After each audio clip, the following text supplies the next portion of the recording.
Hello friends, நம்ம இன்றைக்கி எதை பற்றி பார்க்க போகிறோன்னா இயேசுவின் 12 சீடர்களில் ஒருத்தரான அல்பேயு மகன் யாக்கோபு தான் பற்றி பார்க்க போகிறோம். வாங்க வீடியோக்குள்ளே போகலாம். இவங்க இயேசு கிறிஸ்துவின் 12 திருத்துதர்களில் ஒருத்தர்னு உங்களுக்குலாம் தெரிஞ்சதான்.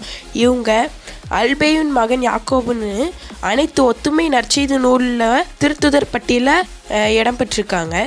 பேதுரு, அந்திரேயா, செப்தேயு மகன் யாக்கோபு, அப்புறம் யோவான், இவங்க 4 பேர் சீடராக இடம் பெற்றாங்க. அதில் மார்க் நற்செய்தியில் அல்பேயு மகன் யாக்கோபை அல்பேயு மகன் லேவியன் தான் முதல்ல அழைத்தாங்க.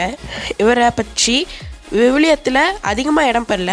இவர் புதிய ஏற்பாட்டில் 4 முறை மட்டும் குறிப்பிட்டாங்க.